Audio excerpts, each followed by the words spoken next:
Hi guys, welcome back to our channel Z and Mama. This is Mama. First of all, I would really like to apologize to everybody because we could not put any video last Wednesday, which was Eid. We were really very busy and that's why it could not happen. Any which ways, Eid Mubarak to everyone. This is a little bit late, but I hope it was nice. I hope you all were safe. I hope you all were at home wherever there is a lockdown, and I hope you all had fun. And today's recipe is Eid recipe. It is chicken biryani. I hope you all like this video. I hope you all will make it at home, and then please do leave a comment as to how it was.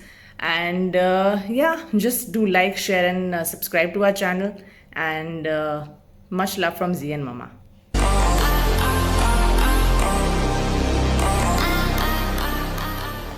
So guys, for biryani, chicken biryani, I have taken 500 grams of bone-in chicken.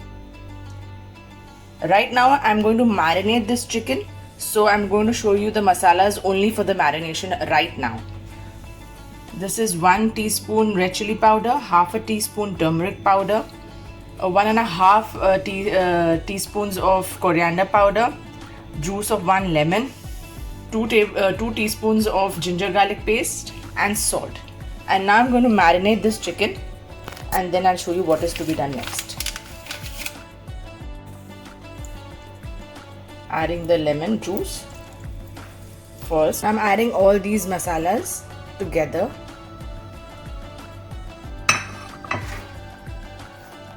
Here, I have added very little salt right now because then we'd be adding salt in the masala as well as the rice, and I'm going to mix these things and marinate this chicken for half an hour. These are 2 large onions finely sliced, 1.5 large tomato which is also finely sliced, 2 big tablespoons of yogurt,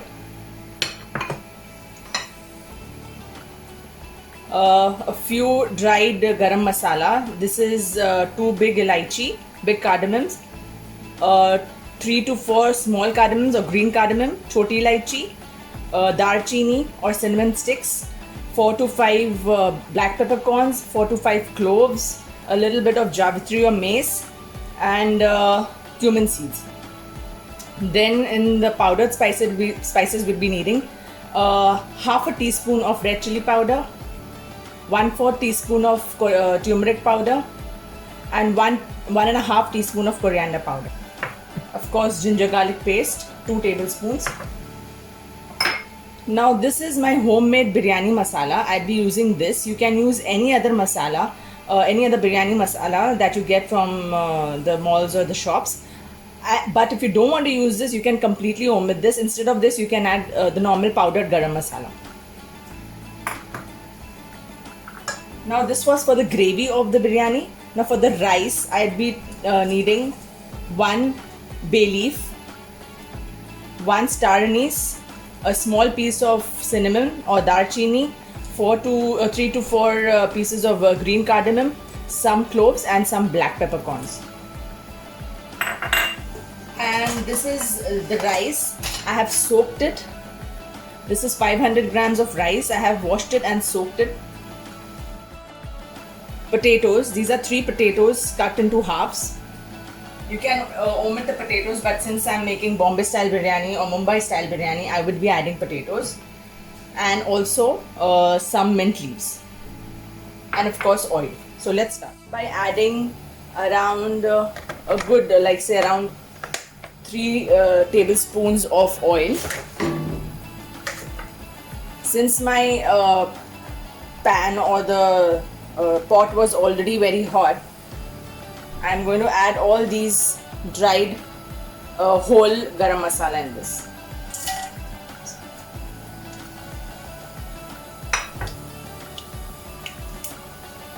Just wait for it to sizzle a bit and immediately add my onions.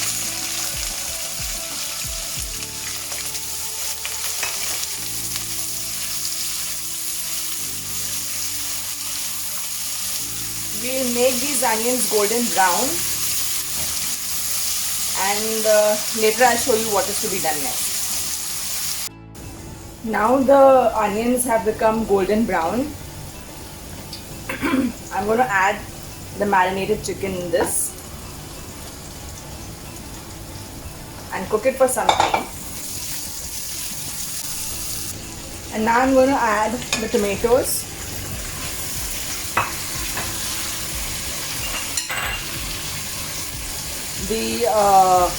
All the powdered masalas.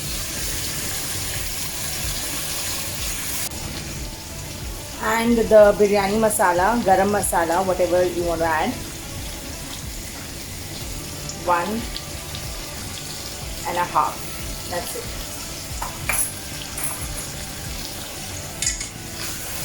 I'm going to cook it for some time. And now I'm going to add ginger garlic paste, 2 teaspoons, sorry. Now I'm adding the curd, the yogurt.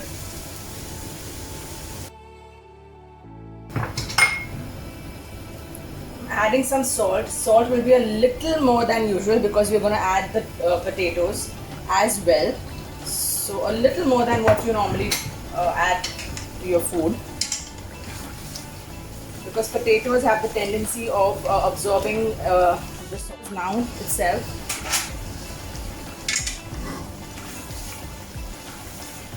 Mix it. I'm not going to add any water in this right now because the tomatoes and the yogurt will release water. So I will not add any water. I'm going to simmer it and cover it and let it cook till the potatoes and the chicken are done completely. So in the meantime, the chicken is getting ready. The masala is getting ready for the biryani. We are going to start preparing for the rice. I have taken some water, a lot of water in this pot. I'm going to add these whole garam masalas, all spices, in the water, and a lot of salt. You have to add so much salt that your water starts looking blurry. That's how I do it. That's how I come to know that the salt is enough. Because we are going to drain the rice, so you have to keep all of these things in mind. And now we are going to let the water boil. The water has started to boil a bit. Now since I had soaked my rice for a long time, I'm going to add my rice right now at this point. I have added the rice and now I'm going to cook this rice till it's 75% done. And then I'm going to strain the water from the rice. So guys, the rice has been boiling for around 10 minutes now. And this is the time I'm going to strain the rice. When we do this, I hope you can see it. See, it's not completely done, but it's 75% done. Now I've strained the rice and I'm going to add just a tiny bit of ghee into the pot. And now I'm going to empty the masala that I had prepared into this pot. You must have noticed that the masala is still a little watery. This is how we want it. I don't usually dry it out, the masala, the curry that I make. I don't dry it out completely. Now I'm going to add the mint leaves into this.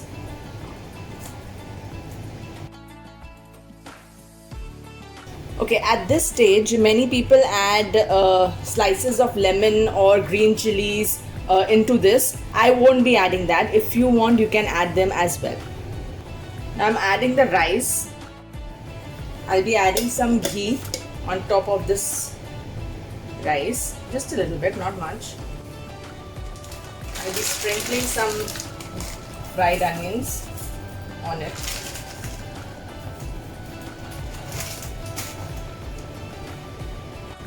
And I'm going to add some food color, yellow food color. You can avoid adding this if you don't want to. Instead, you can add turmeric. Just add ghee in a small pan, add turmeric, and immediately sprinkle it over the rice. That should also give the color that we need. I'm adding very little color because I don't like my biryani to be filled with artificial colors. I have covered the pot with a foil paper. It needs to be covered completely. Make sure there's no way for the air to pass out. And then I'm going to place the lid over it.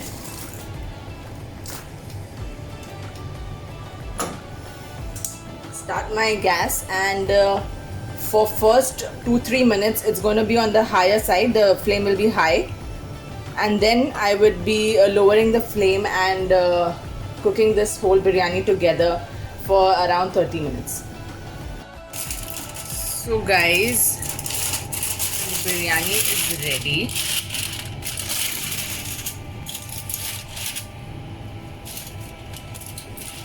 Here, see, I'm going to remove this in a plate and I'm going to show you.